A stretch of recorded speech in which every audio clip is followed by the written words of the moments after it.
His MVP. Golf swing, right field. Forget about it. Rangers strike first. Goes after the first one. Drills a high fly ball. Left center field. This game is tied. From Javier. Seager hits a high fly ball. Deep right field. A bomb in the first. One swing. Drive. It's tied.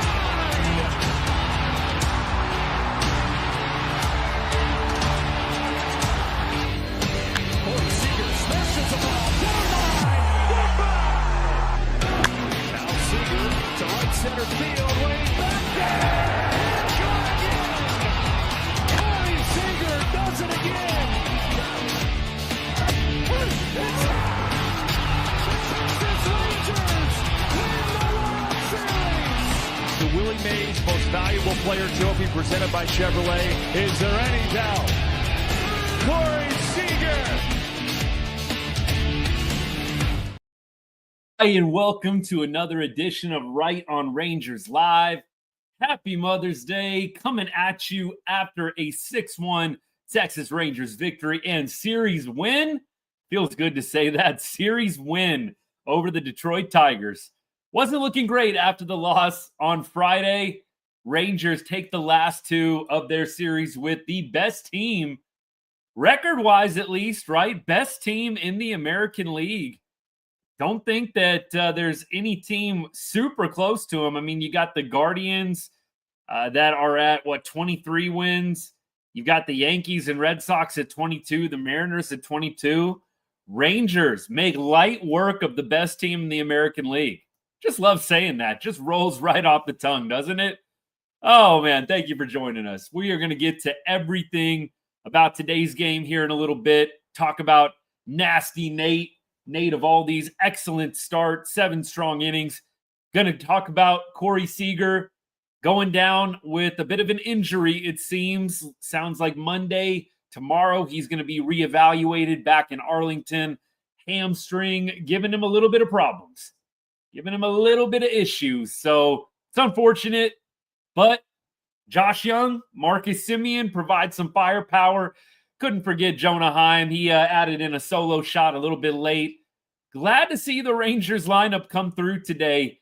I know a lot of Rangers fans saw the lineup card today. No Seager, heard the news about the hamstring tightness, and didn't feel probably amazing about the game today.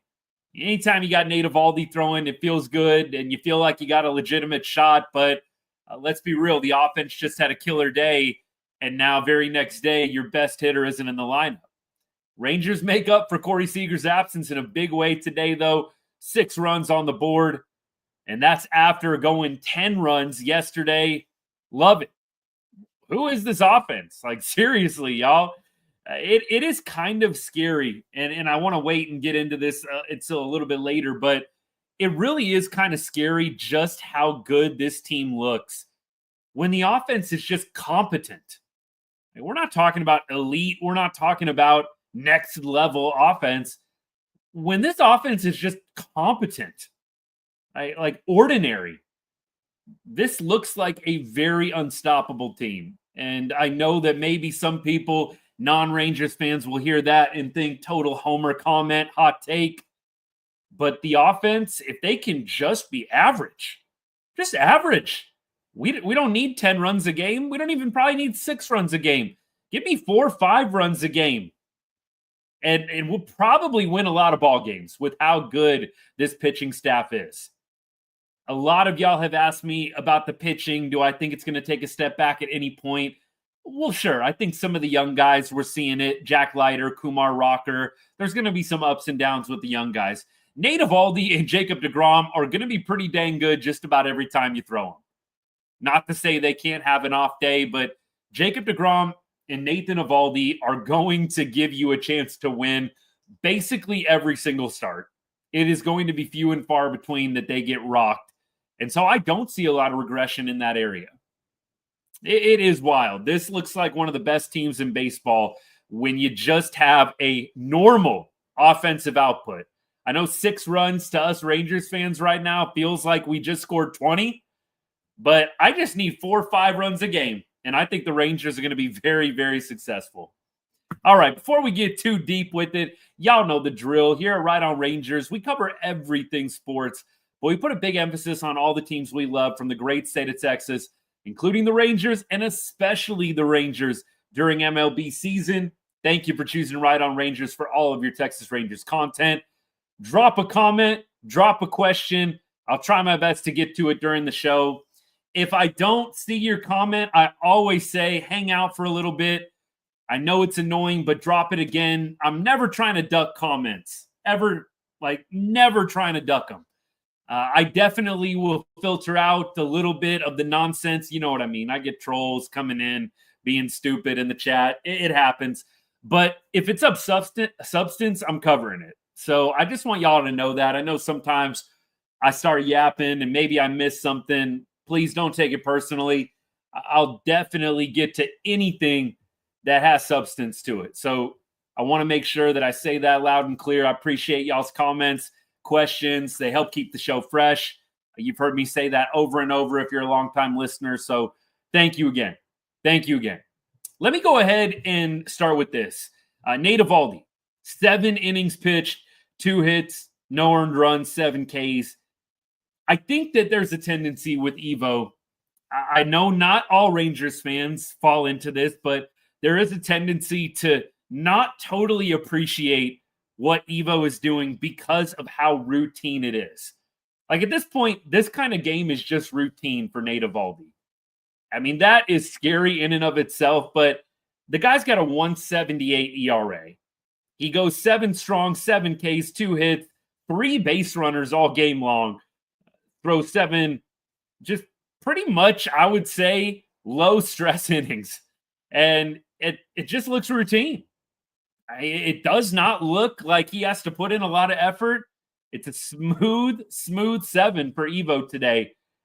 And I just think as Rangers fans, we got to appreciate every time guys like Jacob deGrom and Nate Eovaldi take the bump.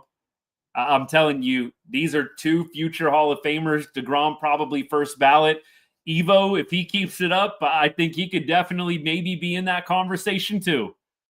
Winning a World Series with a couple of different clubs, being as dominant as he's been in October. I think Nate Eovaldi, he continues to do this well down the stretch, down the back 9 of his career. He could be a first ballot guy.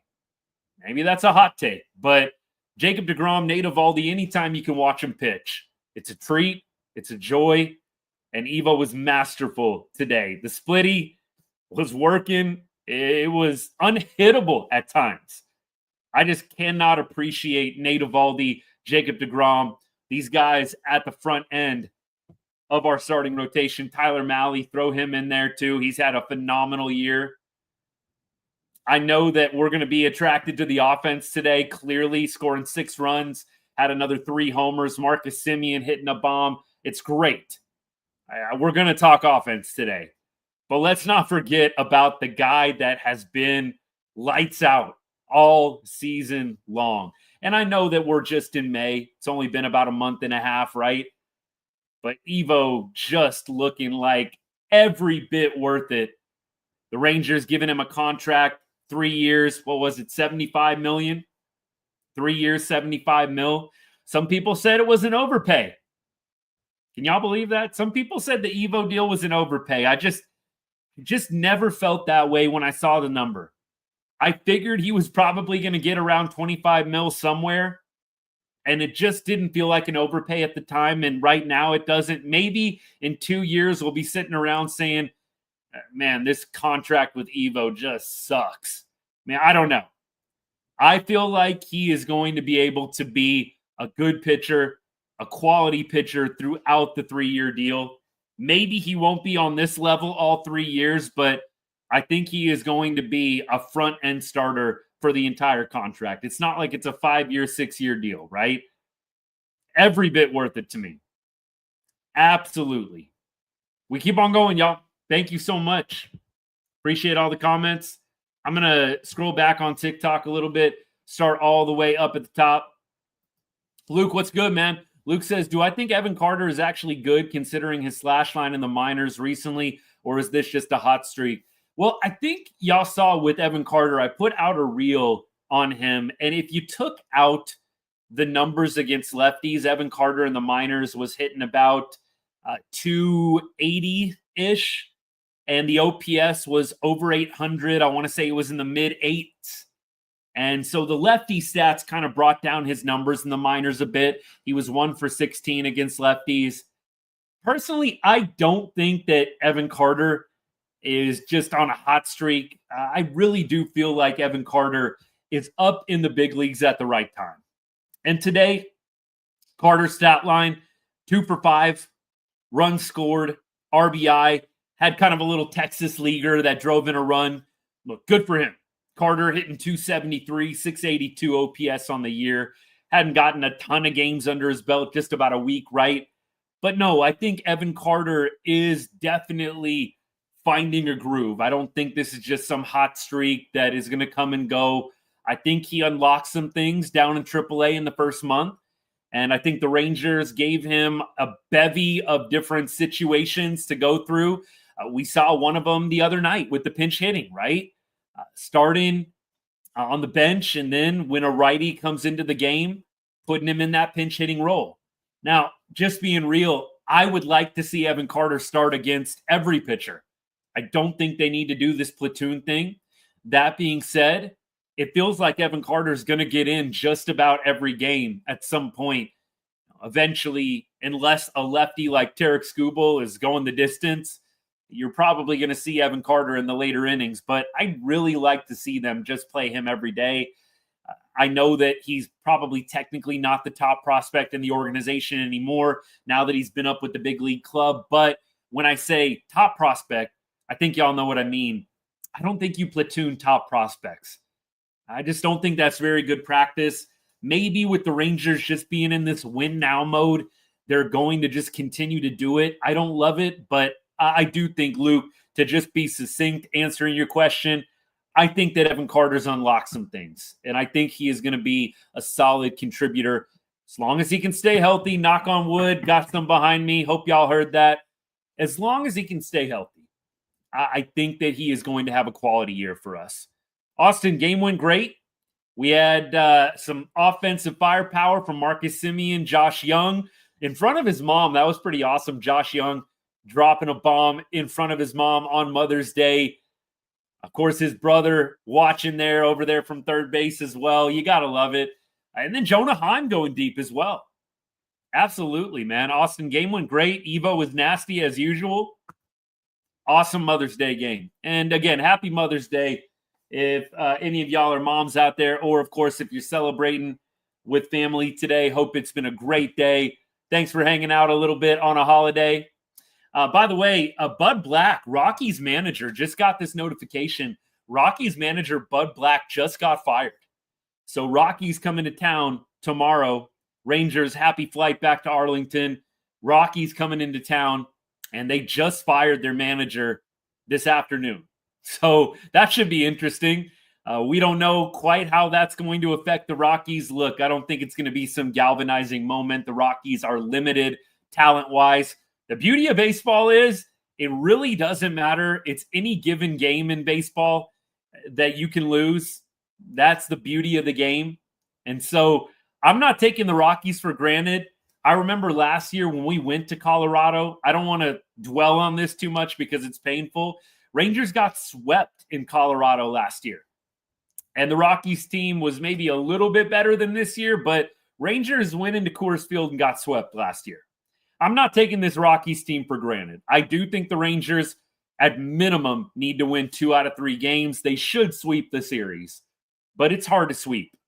It's hard. I know it sounds easy when it's a team like the Rockies. I'm going to be good with 2 out of 3. I'm not going to feel disappointed. I'll take 2 out of 3. I do think the Rangers should win all 3, but I'll take 2 out of 3. I don't think that that's a negative. It's a long season. If you can just win a series, sweeping a team is a lot harder, I think, than a lot of people realize. So the Rockies, as bad as they are, the goal for me, the floor is 2 out of 3. Losing this series against the Rockies would be, I think, pretty devastating.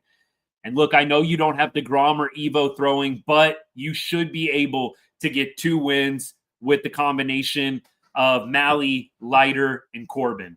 You really should. There's no excuse you can't get 2 out of 3 throwing Malley, Leiter, and Corbin. Keep going. Rorschach, what's good, man? I'm doing great. Enjoying Mother's Day. Got a little downtime in the afternoon. Family's taking some naps, so I'm out here roasting a little bit in my garage. I think y'all know it's a studio garage out here. Maybe one day we upgrade to the big fancy studio. This thing gets big enough, but it's starting to get a little hot in Vegas. So I may have to move my setup indoors eventually. Once it gets to June, July, y'all, and it's like 110 outside, I'm not going to be in my garage. We'll need to move this thing indoors. So I'll last out here as long as I can, though. You get a little more peace and quiet. Don't have to disrupt what's going on inside with the fam. But I'm doing great, man. Thank you for tuning in. I appreciate you. TikTok, what's good? I got to scroll through and see what y'all are up to here. Stars, I see the Stars just gave up a goal 2-2 now. Hard Chuck, no worries, man. If you're still hanging out, Hard Chuck, appreciate you, brother. Good to see you. I know, y'all, it's hard. You're not going to be able to go every day. Sometimes I can't go every day. I try to. I really do. My wife was actually getting on me. She was like, dude, I thought you said you weren't going to do every single game. And like I told y'all, it's hard. Once I get into this season, win or loss, I'm like, man, I want to go on and I want to talk Rangers with y'all. Like, I just do. Like, my wife's a good sport. She'll watch the games here and there. She's not a huge sports fan, but she'll definitely watch some games with me now and then. But, you know, she can't go back and forth with all the little decisions and little things. And so I get out here, man. This is my therapy session with y'all.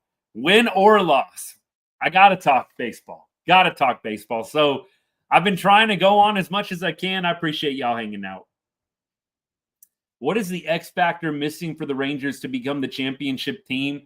2 things stand out to me. A bat. I think you need to go get a bat, or you've got to have somebody in the lineup become somewhat otherworldly, right? So if you're not going to go get a bat at the trade deadline, which I kind of think is 50-50, you get guys like Jock Peterson raking, you get Evan Carter raking against righties. Maybe CY is going to think twice about going out and getting a bat. I could totally see that. That being said, I would like to go get a bat for the sake of insurance. I said it during the game today. For all of y'all that have not heard this before, if you want kind of my live reaction during the game, I post on X, I post on Blue Sky, Facebook, and Instagram threads. So whichever app you use, if you use any of them, go ahead and follow me, Right on Rangers or at Right on Rangers, if you want some in-game commentary. Haven't quite got the Discord set up yet. I don't know if we'll do Discord or something else, but eventually my plan is for the real ones, right? Some of the OGs or just anybody that's really interested. I want to get an in-game chat going with all y'all. Something that we can do to go back and forth during the games. I think that'd be a lot of fun, especially with some of y'all that have been following since the very beginning. So more on that in the summer months. I'm thinking that's probably going to roll out sometime maybe in July. So still a little bit a ways away. And really, it's not because of any degree of difficulty getting it set up. Things just slow down a little bit more for me, life-wise, work-wise in the summer months. So that's kind of what I'm anticipating at this point. Yeah, look, Hard Chuck, I hope that the Rockies series plays out exactly like it should on paper. I really do. To lose 2 out of 3 against the Rockies, to not win the series, would be very disappointing and disheartening. First back-to-back win since April 17th. That doesn't feel real, man. What's good, Clayton? We're so back. I love it. Love it. What's my thought on Siegs? I think, I just did a video on Corey Seager. Look, there's definitely no issue doing another one. But I was thinking about for my next reel that I put out, my next short, Corey Seager. What's going on with all these injuries? Why can't Corey Seager have this sustained health? And I think y'all know, people that just see my reels without actually following me are probably going to see it as hate. But I just don't know. I think at this point you have to classify Siegs as injury prone. I don't think there's any way around that. I think he fully has to embrace and accept the injury prone label. He's not a guy that's going to ever probably consistently play 150 plus games. I think, and I've said, you're lucky to get 120, 125 games from Corey. And then you just hope you have them all postseason. And really, that's what matters. If you can get 125 games from Corey in the regular season and then get him all postseason, I think you'll take that, right? But at this point, I would consider Corey Seager to be injury prone. I don't know how you could not. And I don't want to at all question Corey Seager. I think he works hard. I do kind of wonder, does Corey Seager need to get into the LeBron James maintenance plan, business, whatever you want to call it? Like, does this dude, and I think he's got the money to do it, dude, start spending $1 million, $2 million a year on maintenance. Maybe he does. And that's what I don't know. I don't want to take anything away from Corey Seager. And look, if you ask Corey Seager, he wouldn't give you anything. I don't think he would probably tell you one way or another. Pretty tight-lipped. I've heard he's a great guy, super nice guy, but just not going to give you a lot in the media, right? I would love to know what Siegs doing in the offseason. I don't think he's doing nothing. I think he works hard, but I think he might need to think about upgrading the offseason maintenance plan and in-season maintenance plan. Start spending LeBron James type dollars on your maintenance. Do the cryo after the game. Whatever you need to do, dude. Spend however many $1 million you need and just make this a ritual, an everyday part of your routine. Maybe he does, and this is still the result. I don't know if he'd ever open up on what he actually does, but the last thing I want to do is question Corey Seager's work ethic. I just think at some point, dude, you've got to upgrade to try and stay on the field more. You got to do more because every year dealing with a hammy, dealing with this injury, that injury, needing multiple IL stints in a season, it's tough. But you know what? The Corey Seager injuries, they just get magnified more because the offense around him can't be consistent. And I love what I saw today. I thought it was outstanding that we had Marcus Semien. And that, to me, is the guy, right? Marcus Semien is 1,000,000% the guy that needs to be stepping up in Corey Seager's absence. He's the second highest paid hitter on the team. Jock Peterson, third highest. He's got to be the one that steps up. And I'm glad that he did it in a big way today, hitting that 2-run homer, game-winning RBIs for Marcus Semien. Rangers never looked back after that 2-run bomb. It needs to be Marcus. He needs to become the guy with Corey Seager out. And I hope that is what happens. So Corey Seager probably wouldn't be as much of a focus if the offense around him was more stable. But because the offense isn't consistent, the Corey Seager injuries are even more magnified and people get even more down on Corey Seager because he's not available. I think if we had a competent offense around him that could consistently deliver whether Corey Seager's in the lineup or not, it wouldn't be as big of a deal. But here we are. Keep going. Keep going. Let's see. I'm trying to catch up. Evo definitely a Cy Young candidate, Winston, 100%. Thoughts on Evan Carter? Like what I'm seeing. I think he figured something out in AAA. I think they're probably going to just play him against righties. I don't see him being a true everyday guy. I think he'll pinch hit in those lefty starter games in the later innings. But I like what I'm seeing from Evan. That line drive homer yesterday was freaking awesome.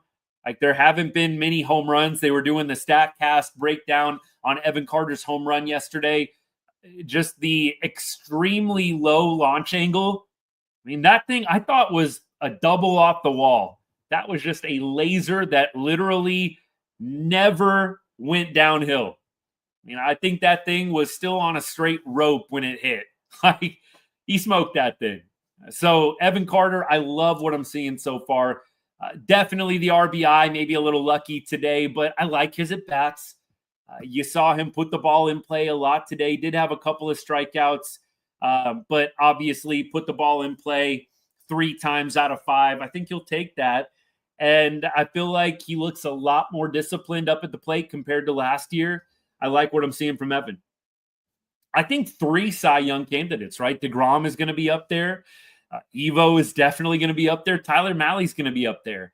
That's why I've said so many times, you have got to do whatever you can, any means necessary. You've got to make the playoffs this year. Like, you cannot waste this pitching this year. So I know that a lot of us I absolutely love the prospects that we have coming up. And we've had this discussion here on the show. I know that some of you guys are much less apt to give up prospects than I am. I think you've got a 2 or 3 year window right now, not to be competitive and maybe make the playoffs.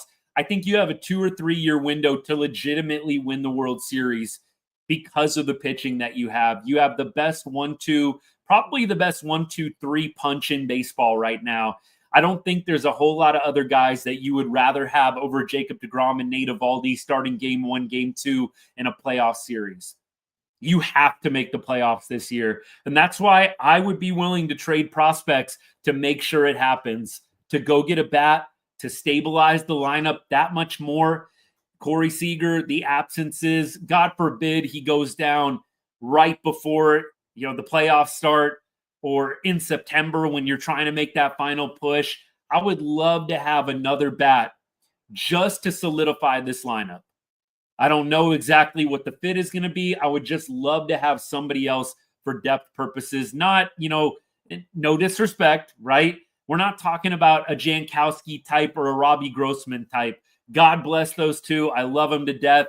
But I hope that it's a bigger bat than that. That's what I'm trying to say. I love Travis Jankowski especially. I think I told y'all. Inject his game-saving robbing a home run against the White Sox last August into my veins like every single day. Love El Blondie, love Robbie Grossman, but y'all know what I'm talking about. We got to go out and get a bat that's bigger than that. And then I think a closing pitcher. Those are the 2 things. I think you trade prospects and you give maybe a little bit more than what you should, understanding we've got probably the 2 best starting pitchers in the game right now, at least in the American League. I know there's some arguments here and there. There's not a lot of other guys. Maybe, I don't even know if I would take Paul Skeens in the short term over Evo and DeGrom in a playoff series right now. I mean, maybe that's a super hot take to people that are not Rangers fans. If you're giving me just this year, I'm not saying build the franchise, right? Not saying build the franchise around. I'm saying this year, playoff series, game 1 or game 7, would you rather have Paul Skeens or Jacob deGrom? I'm taking deGrom. Would you rather have Paul Skeens or Nate Eovaldi? I'm taking Nate Eovaldi. This year, 100%. I don't even think it's a question. And the big reason why is the experience, the playoff experience. I think Paul Skeens is probably, whenever he gets to the playoffs, is going to do just fine. But those 2 guys, there's really nobody that I'm taking over them. I mean, Tarek Skubal is awesome. Maybe you want to throw his name in there as a guy that you would want over DeGrom or over Evo. But nah, I'm taking exactly what I got. And that is, I think, the best 1-2 punch in baseball. Keep going. We're making our way through the comments. Y'all need to be patient. Come on now. Be patient now. All right. Smitty extended his streak. Is it on base streak? Dad, is that what it is? Appreciate the comment. Brad, let's go. Let's go, Rangers. Hello, win column, baby. Rangers are looking good. Definitely this weekend they're looking good, and you hope that they can make it 5 in a row by the time Wednesday's game is over. That's all I'm saying. Make it 5 in a row. Luke says, can I talk about top prospects in the big league readiness? Haven't really looked into the system too much. So the top prospects, a lot of people got their eye on: Walcott, Osuna, Rosario a little bit, although I know he had an injury at the beginning of this year. Santos, and then you've got also Teodo. I think a lot of those guys that I just mentioned will probably be up next year at some point. Maybe it'll be when rosters expand. I can't see Walcott contributing this year. I can't see Osuna getting reps this year. I think next year is probably going to be the year that we see some of those guys make their way up. And I think by 2027, Walcott, Osuna, they might have an opportunity to be starters. We'll see. Time will tell. But I think that the Rangers have a lot of quality in the farm system right now. We'll see how they can build it. You might be able to make some deals this year while contending to still potentially strengthen up the farm even more. Do I think Adolis can turn things around and get back to 23 Adolis? Teflon, what's good, man? The answer in short is no. I don't see Adolis getting back to 23 form. I think that he can be a lot better than he was last year. And today, by the way, Dolly looked great. 2 for 5, put the ball in play every time, no strikeouts. Had a double, had a single. Looked great today. I just think Dolly, that year in 23 was, I don't want to say a fluke, but I just want to say you're probably just never going to see him completely get back to that spot. Can he get close? I think maybe you could say he can get close, but I think Dolly really doesn't need to get back to 23 for this team to be a championship team, but he's got to give us better than what he did last year and better than what he did to start this season.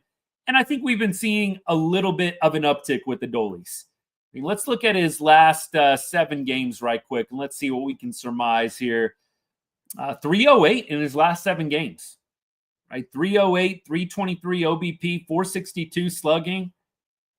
I mean, Dolly has looked good over the last week, and so that's encouraging. Again, I don't know if he's ever going to get back to 23, Teflon, but I mean, I'd love to see it, and I would love to be proven wrong. I'm cheering for him 1,000,000% to suddenly become the Dolly that we know and love from that 23 ALCS. I would say keep your expectations not at that level, and you'll probably be a lot happier as a Rangers fan. But I think that if we can just get somewhere in between last year and 2023 ALCS, that's a sweet spot. He doesn't need to be 23 ALCS Dolly, but he also can't be 2024 Dolly. We got to get somewhere in between. Keep going. Yeah, Rangers 1572, appreciate you. Yeah, I think you got to not take the 2 starting pitchers, DeGrom, Evo, Malley. Don't take it for granted. Every time they pitch, it's a treat. Appreciate the follow, by the way. Thank you so much. I see a bunch of y'all follow, multiple people. Thank you. Thank you. Mike Redmond, former Marlins manager, named the interim. Okay. Clint Hurdle, interim bench coach. Connor, thank you for that. We'll see. I don't think it's going to make a huge difference in Colorado's season. They're just limited talent-wise. You never know how a manager getting fired can fire up the team. But I do just think the Rockies, are limited talent-wise, regardless of the coach. They do have some nice young players. You never take any team for granted. We went into Colorado last year expecting really good things, and the Rockies went ahead and swept us at Coors Field. So I got to say, I'm not taking the Rockies for granted. I get that they look terrible and that they haven't been good this year. Baseball is a crazy game. It's a beautiful game. I'm not assuming a 3-0 sweep. I would be very happy if we can get 2 out of 3. Anything less than 2 out of 3 is an utter disappointment and embarrassment. But I don't want to get on here on Wednesday only having won 2 out of 3 and we're depressed. You win 2 out of 3 against any team, I think it's impressive. It's hard to sweep a team. It is. And baseball especially. Jerry, I don't know how long Seager is going to be out for. I really don't know. I think they're reevaluating on Monday. I would imagine he's not going to play against the Rockies. It kind of makes sense. I mean, again, we're not taking the Rockies lightly, but you would like to think the Rangers could beat the Rockies without Corey Seager. So I doubt we see him for the Rockies series. Maybe we end up seeing him for the weekend. Possibly. I don't know if he's going to avoid an IL stint or not, but you figure The Astros series, maybe they've kind of got that Thursday game circled, or maybe they've got the Friday game circled, but big series against the Astros in Arlington this weekend. Like, you would love to have Corey Seager for that Astros series. So my perspective would be you sit him entire Rocky series, round the clock, trying to get him back, and you see where he's at on Wednesday and on Thursday. And I just really hope that he can contribute against Houston. Like, if you've got to sit him this entire week, so be it. But the one team that we really want to beat, let's be real, it's Houston. You want to have your best lineup against the Astros. And so I hope that he can get back before that series, but we'll see what happens. I do think Berger's going to be back tomorrow. Brad Seager was sitting because of a hamstring injury. I do feel like, Jace, that Jock is getting back to himself for sure. I do think that we're seeing some better things from Jock. I know it didn't show up today in the box score, but first home run last night, Jock looks a lot better. Appreciate the follows, by the way. Thank you so much. Jace, appreciate you, man, if you're still hanging out. Boone is killing it. I do like Boone's energy too, Brad. That's the kind of person I am, and especially competing in sports. Like, definitely not trying to throw shade, but I was never a Corey Seager type when it comes to playing the game. Look, I know that Corey went freaking nuts when he hit the home run in game 1, and all of us were like dead shocked to see that much emotion out of him. But that's how I would play the game, and that's how I coach the game too. Energy. And I love seeing Booney giving the chest bumps, getting into it with some of the guys, especially when we saw all the home runs yesterday. I think it's awesome. Brad, yes, sir. Semien has got to be the guy to step up in Seager's absence. You're making the second most money out of all of our hitters, Marcus Semien. You've got to be the guy that steps up and leads this team with Corey Seager out. Has to be. Yeah, they're wasting Corbin starts for sure. Rangers winning the World Series, you can't be serious. Why not? If the Rangers offense can just be average, the Rangers pitching is on a different level. You just watch the Rangers go toe-to-toe and look like the better team, and the Detroit Tigers are the best team in the American League record-wise right now. Like, there's really been no team that's made the Rangers look awful. The Rangers have lost series, but they lose a lot of close games. There's nobody that we've faced this year that I've said to myself, yeah, they just look unbeatable. The Rangers could never beat them. The Dodgers didn't feel that way. Red Sox, Mariners, I haven't felt that way. Any single team we've played, Rangers have pretty much hung with everybody. The offense has just been bad. And so I don't think Rangers making it to the World Series is some kind of crazy hot take. The Rangers have been a bit of a punching bag because of how bad they've been offensively. But I will say, I think that the Rangers can absolutely win the World Series. You've just got to get the offense clicking. I think you got to fortify it by going out and getting a bat. That's what I would do. You really need some of these guys in the lineup right now to start hitting at an elite level, I think, to not go out and get somebody at the trade deadline. I am optimistic. Absolutely am. Peyton, if you're still hanging out, appreciate the follow, man. Thank you so much. I'm trying to work through the comments, y'all. I told y'all, give me a break. I'm not ever ducking comments, but y'all got to be patient. You know I get to it eventually. Seager back on the IL and bring back Berger. I think they might send down Krim, honestly, and maybe they call up somebody else. Maybe not. Maybe they keep Krim up, but you've got a bunch of guys that can play first base. Do you really want Berger and Krim? I mean, I would almost think that maybe they bring up like Foscue and see if he can do it. I just don't think you keep Blaine Krim and Jake Berger and Josh Smith and Jock Peterson. You've got 4 guys that can play first base.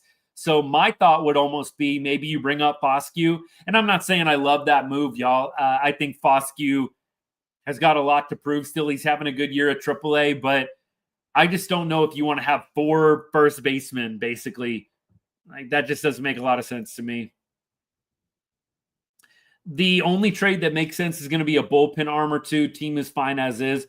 I don't know about the only trade that makes sense as a bullpen arm. I think you could absolutely go out and get a bat.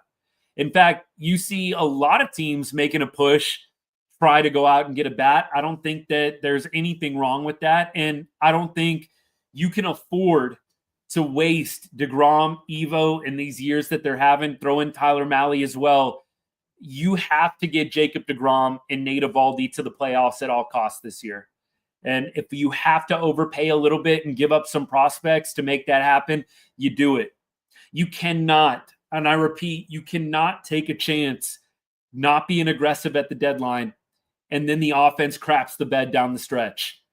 Everybody is going to be saying, you really thought this offense was going to carry it all the way through?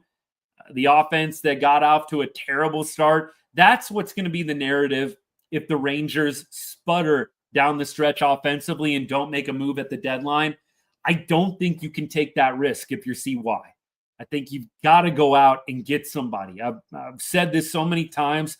You did it last year, right? You went out and you added Carson Kelly, and you basically said the offense is going to be fine. And that didn't work out. You can't do that again. You can't be wrong twice. It's like, first time it's, it happens, right? But second time around, I don't think they can risk it. You got to go out and get somebody. If you got to overpay a little bit prospect-wise, so be it. Do not waste Jacob DeGrom and Nate Eovaldi's last years in the game. And last year's still competing at a high level, but y'all know what I mean. They're getting to be mid-30s. These guys aren't going to be dominant forever. It would suck to no end if the Rangers crap the bed offensively and we either miss the playoffs or you just watch the bats go totally cold in the divisional round or in the wild card round. And you're just saying to yourself, why did we think that this was going to work out without adding anybody? We'll keep going. Yeah, Gary, that's my point with Seager. I just don't think that you're really going to have Seager be a guy that can give you 150 plus consistently. You got to be happy with 125 in a postseason with him. And so I think you got to set your expectations there with Corey. I do wonder, just out of curiosity, not out of, me trolling or hating here, could Corey be doing more with his body and with the maintenance and with the money he's putting into it to stay on the field? A la LeBron. I know LeBron is a polarizing figure, but by and large, the dude stayed healthy in the later years of his career. So for me, Corey's making enough money every year. We know this. No state income tax in Texas. He's taking away a pretty nice chunk. I think that he could probably afford to invest a little bit more money into the maintenance if this is a routine issue. Let's see. What was the Duran point? Brad, you're saying completely agree with you on Duran to Connor. What was Connor's point about Duran? Put it down at the bottom. I'll try and get to it. Appreciate all y'all. Thank you. Thank you. Luis Robert not having a great year. So that's the only reason why I'm not super high on Luis Robert. I think he's hitting under 200 right now. Going to the Rangers game on Tuesday from Massachusetts. Enjoy. Have fun. 7-game hitting streak for Smitty. Good for him. Tristan, I don't think Adolis is going to be here long-term. There's way too many outfielders, way too many young outfielders. I think they're going to ride Adolis and the years of control out. But then when he hits unrestricted free agency, unless he really wants to take some kind of team-friendly deal, I think he's in all likelihood probably going to be a guy that either gets dealt in the offseason or I think they ride out the contract and he hits free agency. But if you look up Adolis Garcia in the contract, is next year the last year before he becomes an unrestricted? He's an unrestricted free agent in 2027. So you've got next year and then he's unrestricted in 27. So I think Dolly could be a trade candidate in the offseason after this year. And you know what? If the Rangers, they want to hold on to him, maybe he could be a guy at the trade deadline next year. If it got really bad this year, which I don't think it's going to, I think trading Adolis this year would probably be the best move. I know there's got to be a team that's interested in him. I don't think that you run it into next season. If that's me, you've got so many young guys that can contribute in the outfield. You've got clearly Josh Smith needing a home, needing a place. He can be an outfielder. You've got Wyatt Langford. You've got Evan Carter. Like, you really don't need Adolis Garcia with the offense shaping up like it is. Is he a nice bat to have? Is he a scrub? Absolutely. Absolutely. He's a nice bat. No, he's not a scrub. But I think you've just gotten excess in the outfield, and you don't need to sign Adolis to some long-term deal. You've got guys like Osuna coming up. Could Sebastian Walcott maybe be a corner outfield guy until Corey Seager and Marcus Semien are ready to transition out of their primary roles in the middle infield? I just think you're not going to probably see Adolis get signed long-term. Rangers going to build some confidence with the Rockies coming in, but Astros always own us at home. Bo, I hope that you're wrong, but you do make a good point. Rockies won today, so that's their one win for the week. Bo, that's classic. I would be disappointed if we didn't sweep the Rockies, but I'm not going to be like down and out despondent. I would say give me 2 out of 3 and I can get through. If we lose the series to the Rockies, or if it's a repeat of last year at Coors Field, you're going to see me pretty upset. Oh my gosh. Ty, I hope DeGrom turns it around. He's doing great. There's nothing to turn around right now, my friend. Evan Carter moving up in the lineup. You saw it today. He hit pretty high, didn't he? Wasn't he hitting like 5th today? 6th? No, he was hitting 6th today. Okay. Pretty good spot for him, I think. That wouldn't be a bad thing at all. I still think they're probably going to go Semien Garcia 5-6 if I had to guess, if Corey Seager's in the lineup. I don't think Devers is going to be a guy that makes his way to Arlington. I think you'd have to give up a lot, and I just don't think the Rangers want to go there. Devers as well. I know that maybe some of what he's saying is getting a little bit lost in translation, literally, but it feels like a guy that a lot of teams are maybe going to be hesitant with. Some of the comments coming out about playing here, playing there. Think about what the Rangers do with a lot of these guys, playing them all over the place. You can imagine the Rangers are probably going to want to move him around here and there. I don't know if there's a lot of teams that want to deal with some of this drama. Like, I don't think that the Red Sox have handled it perfectly, but you got to wonder if there's some teams thinking twice about Rafael Devers. Blue Jays are about to sweep the Mariners. I saw that they were losing. I'm on the scoreboard right now. Let's check it out again. So we have the Mariners losing 9-1. So that's pretty much money in the bank. Yankees are crushing the A's 12-2. And what the Angels do? Are the Angels playing right now? Angels are losing 7-2.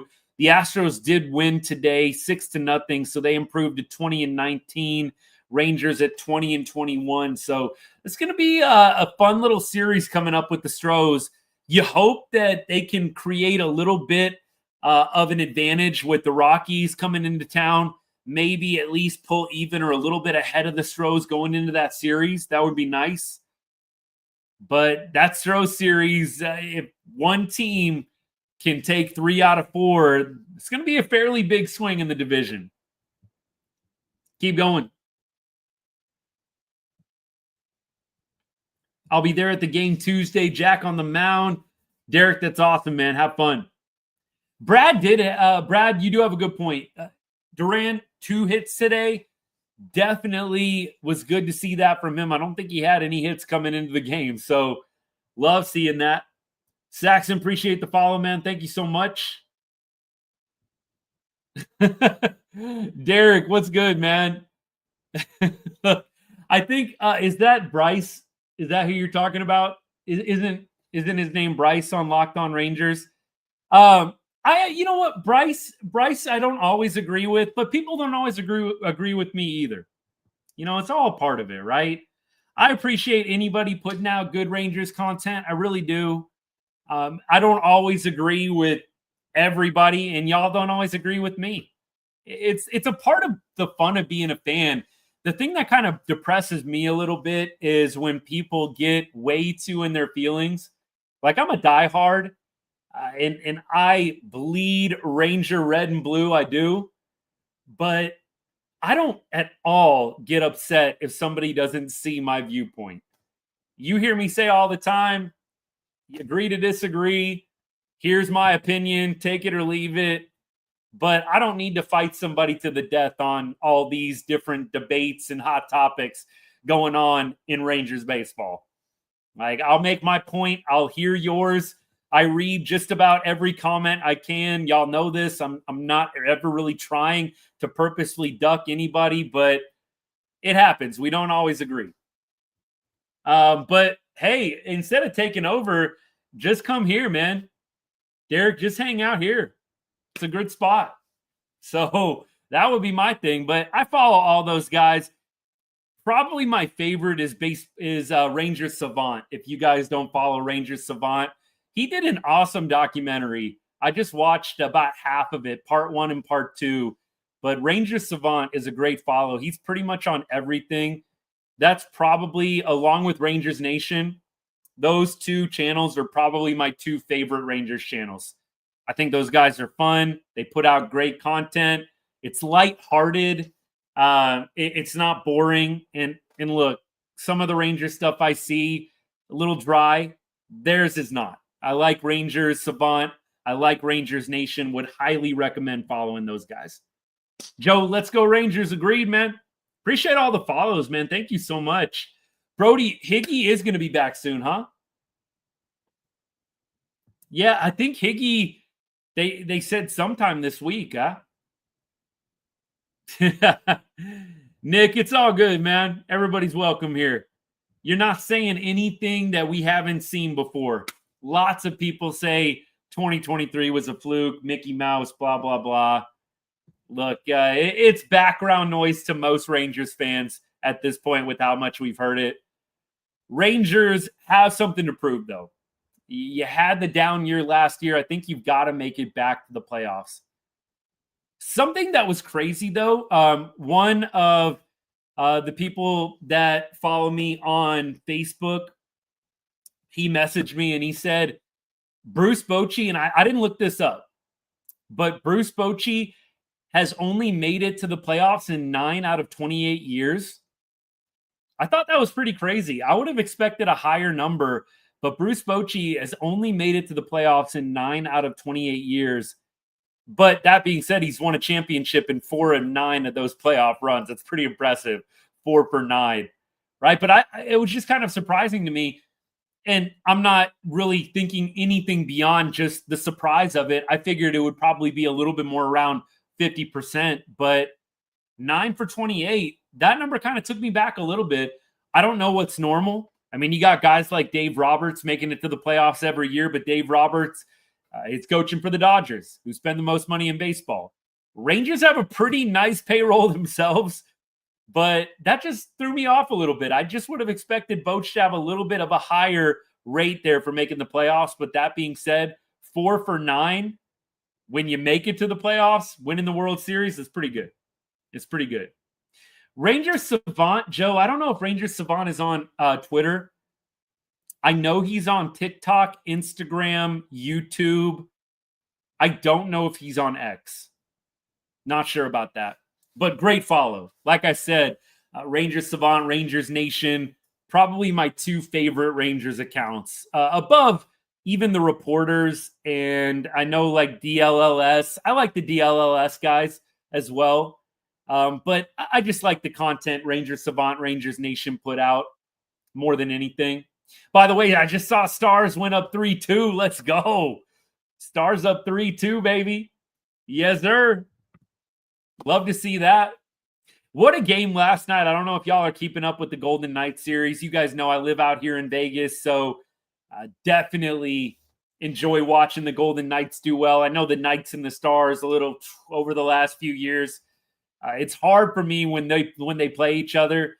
But look, living in Vegas the past 15 years, watching the Knights become an NHL team in front of my eyes, And then, of course, now with my little boy growing up, it's hard when you grow up in the same town as a team like the Knights. You got all your buddies loving the Knights. We definitely cheer for the Golden Knights, but Stars are always going to have a really, really special place in my heart. My childhood team, cheer for them any chance I get. But the Knights last night scoring with 0.4 on the clock to beat Edmonton in Canada. If you didn't watch that ending, you got to watch that ending. But 3-2 now. Let's go. Adam, I do like Evan Grant a lot. I like all the beat reporters. My only complaint has been, and I know that they've got to be careful, the beat writers, they spend so much time with the Rangers coaches and players. And I want to be real. If I was in that spot too, I would probably be a little bit more careful about what I say and how I operate and how I handle myself. I mean, Dave Raymond and Mike Baxick, I think they're probably traveling with the team at times, right? A lot of those guys are traveling with the team. The reporters get on their own flights, I believe, but like you got to be a little careful when you're around the club as much as some of those guys are. You can't just pop off whatever you want. So I was thinking about it, and I was talking about it with my wife the other night. If I did get the opportunity to ever cover the Rangers and like work for the organization, I would think about it, because you can't quite be as vocal as you get to be when you're an independent like I am. I would love to have access to the Rangers players and coaches, but I got to say, when you're around the club, you do have to be a little bit more careful. You can't just light everybody up with the struggles. What I would definitely say is, here's what the fans are saying. What do you say? That's what I would probably be voicing a little bit more. I don't feel like the Rangers players and coaches get a lot of heat from the media, and I do think that could be ramped up probably a little bit more if I'm just being real and honest and totally keeping it 100. I wish that some of the reporters would turn up the heat a little bit. But I do feel like Evan Grant, he called out the offense multiple times over the past 2 weeks, which was a little bit refreshing. I feel like a lot of the times there's a little bit of water carrying going on with some of the beat writers. And I get it. You got to be around the team a lot. And when you're an independent like me, it doesn't matter if, Bruce Bochy, Corey Seager, any of the Rangers players aren't digging your chili or think you're a hater. You can say whatever you want to say, and you're totally independent of the club. But a lot of the Rangers reporters, I think, really solid guys. Kennedy Landry, really solid reporter as well. I enjoy her content too. So you've got, I think, a lot of options Rangers-wise. You just got to pick and sift through it a little bit. Everybody's got their preferences. Everybody's welcome here, though, for sure. How do I want the City Connect jersey to look next year? I don't know. I don't want them to change it. I just got a bunch of City Connect gear. I got the red hat with the navy blue Peagle. I'm going to be sporting that here in a hot second. I got a really sweet, it says the Lone Star State on it, City Connect. I got the City Connect. It's like a dry fit City Connect that they were wearing in the dugout. Actually, they were wearing the hoodie version a lot in the dugout at Globe Life. I got like the dry fit version, but I love the City Connect stuff, man. Love it. Think it's awesome. I'm sad they're doing away with it, but it's a money thing, y'all. Like every 3 years, they're going to swap it out because they got to get suckers like me continuing to buy merch. So I just hope, and this is no disrespect to Detroit, but I just really hope that we don't go boring, corny like Detroit. Like Detroit's Motor City. You don't have any kind of logo. Motor City. Like, I don't know. I was not in love with the Detroit City Connects. And maybe there's some Detroit fans out there that think they're freaking awesome. You do you. I think the Rangers have one of the better City Connect jerseys, logos in the league. I absolutely hope that they come out with something just as fire next year. I'm excited to see what it is. That'll probably be one of the really cool off-season reveals. But I'm sad that they're getting rid of the Peagle. I really, really enjoyed the City Connects. I know not every Rangers fan did, but I did. Keep going. Thank you. Thank you, M. Comment is, I'm a Cubs fan from Houston. Wow. Cubs fan from Houston. Hey, whatever works. But I appreciate that. We got to have City Connect, I think, in everybody's top 5. How do you not have the Rangers City Connect in the top 5? Like the Phillies, theirs is kind of like Detroit's to me. Like a lot of the City Connects, it's like just the name of the squad across the front, and there's not really any kind of awesome logo. San Diego's is pretty fun. I think the San Diego City Connects are fire, but I don't know all of the City Connects by heart. I just know there's not a lot that I've been super impressed with. I do think, Kiko, would be real cool if they come back with the red. Some variation of the red would be awesome. Orioles have the worst City Connect. I got to look these up now. Y'all are like getting me curious. Let me see here. The Orioles City Connect. All right, let's check this out right now. Yeah, like the B and Baltimore. I mean, yeah, y'all. I hear I see what you're saying. Like this is what a lot of teams did, and it's just boring to me. You've got the name of the city across the chest and a very boring, bland logo. That's why, for me, I appreciate the Rangers took a swing. You took a swing with the Peagle. You did the TX, and you created a little bit of a cool logo there.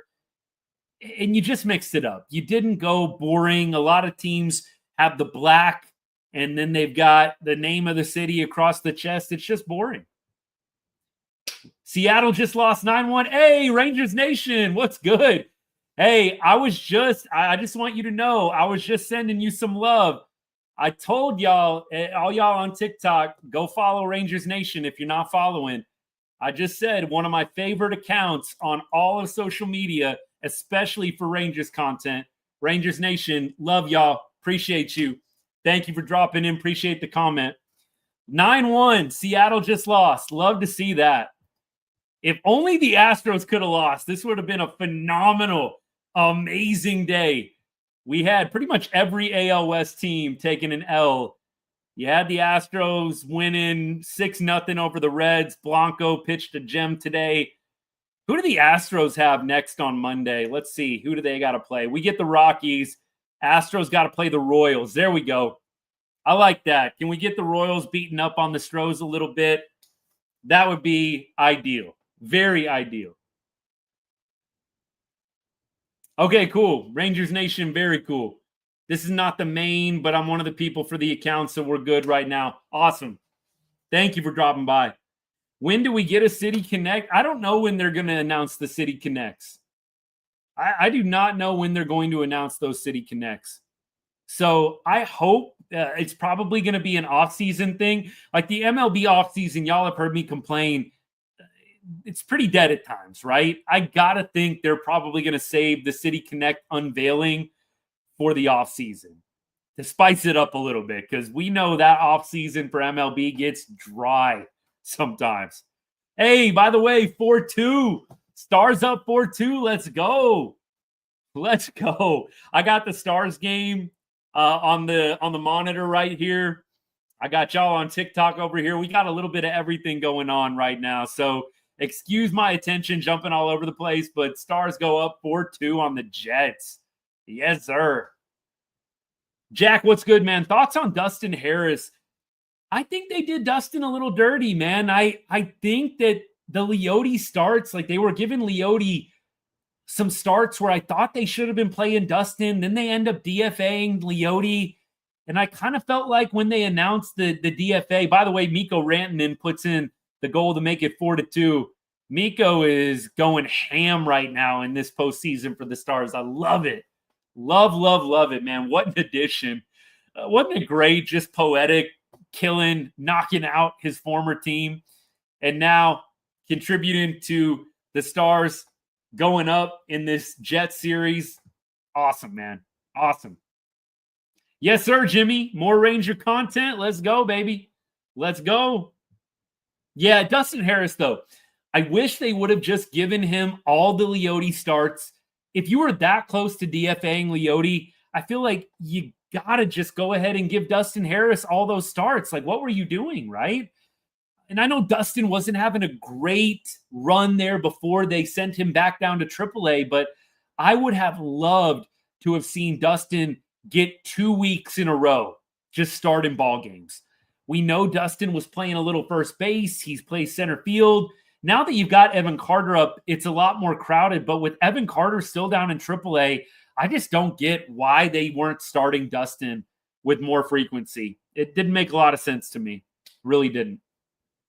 Is it a coincidence that the Rangers start magically raking with the new hitting coach? I think Booney at this point, it's a small impact, but it's an impact. Mike Baksick and Dave Raymond were talking about it, I think yesterday or on Friday. Like, look, he's still getting to know guys. He didn't come and turn everything on its head. Think about it. In the real world, when you get a new boss, yeah, the bad ones come in and they try and just totally flip everything. The good ones, they get there, they get to know people, they build relationships, they observe, and then they make tweaks, right? If you're a good coach, you don't come in and turn everything upside down. And so I seriously doubt that Brett Boone has lit it up with all of these Rangers hitters. But I do think he's probably started to make some observations and share some feedback. So I think at very least, he's probably injected just a new energy into things. You see how he behaves himself in the dugout. I love it. Guys are hitting home runs. He's freaking jacked. I love to see that from Brett Boone. So maybe just an energy shift, maybe just a new voice, helpful. I mean, to be fair to Donnie Ecker, I mean, they came out and didn't score very much in a couple of games this week with Brett Boone taking over, but maybe this is a little bit of the Brett Boone effect. Brad, appreciate that. Yeah, Dustin Harris, to me, why were you starting Leote? Why were you starting Leote if you were that close to DFAing him and not just letting Dustin Harris have 2 weeks in the lineup? Like, no worries for Dustin. Like, hey, DH, we're giving you 2 weeks, and we want to see what you got. You get a 2-week runway right here, bud. That way Dustin's not like, am I starting? Am I not starting? DH, we're giving you 2 straight weeks. You're going to be in the lineup. We're either going to have you at DH. We're going to have you in center. We're going to have you play a little first. You're going to be in the lineup for 2 straight weeks. This is your opportunity. I would have loved to see that happen for Dustin Harris. Now, I fear unless you're benching Adolis, unless you're doing something drastic with Dolly, there's really no path for Dustin Harris anymore. You're either playing Evan Carter or Josh Smith, maybe Jock Peterson. I don't think you want to put Jock Peterson out in the outfield right now. I mean, look, I love Jock, but dude is not as fleet of foot as he once was in the mid-2010s with the Dodgers. I don't know you want to send Jock Peterson out in right field at this point, but he could play it, and there's just too many outfielders. I don't think Dustin Harris really has a path anymore unless there's an injury. Brad, Boone, look, the most you're going to get out of me with Boone is new energy shift, new voice, and just by the nature of that, you rattle maybe a few cages and you got the offense hitting a little bit better. I think it's great. I don't think Boone is suddenly the reason why the Rangers are hitting. I think you got to give credit to the players who continue to work on it. Like, if we're going to blame the players and say the onus is on them, I don't think we can totally take the credit away from them. And, oh, yeah, it's Brett Boone. It's Brett Boone for sure. The people that are giving all the credit to Brett Boone this week, like, I'm not trying to be that way, but I question how much you know the game. And I don't like to be one of those guys, you don't know ball. Like, I don't like saying that. I don't love that expression because you know what? Everybody's welcome. But I want to challenge you to rethink a little bit. reconsider if you think Brett Boone is the sole reason the Rangers are hitting well right now. I think you've got to consider that some of these players have just been working their butts off and have started to turn it around a little bit. And Brett Boone's a small part of that, but I think if you're going to blame the players when the team isn't hitting, you got to give them credit when they actually start hitting. Berger, by the way, is killing it. We haven't talked about Berg. He went home run and double today. I think he had 6 total bags. Like Berger, he feels like a guy that's going to slot right back in tomorrow against the Rockies. And now with Corey Seager out, you have a clear path to get Berger in. You have Josh Smith slide over to shortstop, and now you got Berger at first base. So I told y'all over the past few days, I was kind of wondering, where is Jake going to fit into this lineup? He's going to get a really solid shot with Corey Seager probably missing the Rocky series. Like at this point, you just really don't need Seager to play against the Rockies. If you can't beat the Rockies without Corey Seager, you are a sorry excuse for a franchise. Like, you've got to beat the Rockies without Corey Seager, man. Come on. Like, come on. So I definitely think Berger is going to get an opportunity to show that he's turned it around. And I really, really hope that he takes advantage of it. We need a good Jake Berger in the lineup against lefties and against righties. Appreciate all y'all hanging out. Tomorrow's game, we got Tyler Mahle on the bump, and then Dolander, however you say his name, he's got a 7.71 ERA, does the Rockies' probable starter. Yikes. And then on the other side, Tyler Mahle, 1.48 ERA. There's a few guys that have hit against Mahle on the Rockies. Nobody on the Rangers has hit against Dolander. So we'll see what we get out of that. But 7.71 ERA. Let's see what Dolander's last 3 starts have been like. So you've got Detroit lit up. Detroit, 3 innings pitched, 6 earned runs. Talking about the Rockies' probable starter for tomorrow's game. Against Atlanta, he went 5 2/3, only gave up a run. So that was a good start. And then Kansas City lit him up 4 2/3, 5 earned runs. So he's given up 12 earned runs in his last 13 innings pitched. This is absolutely a guy that the Rangers need to jump on tomorrow. Like 12 earned runs in 13 innings. My goodness. Okay. On the other side, Mahle has definitely had a good run of starts. Tyler Mahle, over his last 3 starts, he has gone, looks like 16 innings and given up 5 runs. It's a pretty good little dominant stretch there. One thing, though, last start that kind of concerned me a little bit, but the Red Sox are a good offense. Tyler Mahle, no strikeouts in his game against Boston on the 7th of May. So hope to see him miss a few more bats against the Rockies. Last 7 games for Mahle, he's got a 1.32 ERA. So Tyler, hopefully friendly confines of Globe Life Field, he'll be able to get back to his dominant self. Look, 5 innings, 2 earned runs, nothing to scoff at, but the Red Sox start, he definitely was laboring a little bit more.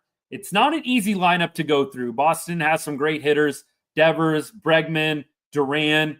So it's not any kind of situation where we're really, really concerned. You say it's a good lineup.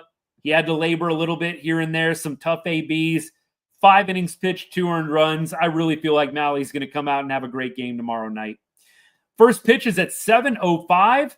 That's 5:05 my time. So we'll probably go live tomorrow after the game if y'all want to come back and hang out. Brad, I don't think Seager is necessarily going to be going on the IL, but it wouldn't shock me if he at minimum misses the Rockies series. I cannot see him playing in the Rockies series. I think if he's really doing this poorly, where he's got to miss 2 out of 3 games in Detroit, he's probably missing the Rockies series at minimum. Appreciate all y'all hanging out. We're going to go ahead and wrap things up. I don't think I have any other comments to get to from YouTube. Appreciate all y'all hanging out today. I see I got a few people still chilling with us. Hey, do me a favor. If you're not following the account, you're not subscribed to the channel yet, please hit that follow or subscribe button. I'd be really, really grateful. Make sure those notifications are on too. You guys know we pretty much go live after every game within an hour or so, I would say. But if you got those noties on, you never miss a show. You never miss a video that gets put out. And if you know someone that's a diehard, you know somebody that loves the Rangers, please share one of my videos with them. Share the live with them right now. If you're on TikTok, we'll be hanging out for another minute or so. Or after the live's over, share one of my shorts or reels with them. I would really appreciate it. Let's continue to keep growing this good group of people, this great group of people we got talking ball, talking Rangers baseball. I am very, very appreciative of y'all and thankful for all the comments and the questions you guys throw my way. It helps keep the show fresh. Never will a show go by without me thanking you guys. I could yap on and on forever and ever, but you guys help keep the show going. Grateful for you. Hope you have a great rest of your Sunday. Enjoy the rest of Mother's Day. If you're going out to eat, enjoying a meal with mom, whatever you're doing today, hope it's a great rest of your Sunday and you have a good week ahead. Let's make it 5 in a row by the time Wednesday comes around, right? Little 2-game win streak here. Should make it 3 out of 3 against the Rockies. You can't take any team for granted in this league, but you got to feel like the Rangers can reel off 5 straight wins by the time Wednesday comes to a close. At least got to see 2 out of 3. At least. 2 out of 3 is like the bottom basement floor for this next series. But ideally, we take 3 out of 3, and then we go into a big series against the Astros starting Thursday. That is going to be hopefully a packed house every single night. I will be severely disappointed with Rangers Nation if every single one of those games is not packed. I cannot wait for that Astros series, man. It always is fun. There's always a new wrinkle. It's going to be great. We're probably going to be live for every single Houston Astros game, probably every single Rockies game too. Maybe we'll take one day off, but you know what? Like I said, y'all, by the end of every game, I'm ready to talk about something. So unless I am just crazy busy and can't get it done, you can count on me to be live after most games. And I appreciate all y'all coming to hang out. It means a lot. I'm definitely following the Stars game. I'm going to go watch the end of it right now. Stars are up 4-2, right? 4-2 last time I checked. Mikko Rantanen just put us up. Doubled that lead. Was 3-2, now 4-2. So hopefully they can close this one out. That's what I'm going to go watch right now, y'all. You guys have a good rest of your day. And as I always say to end every show, God bless and go Rangers.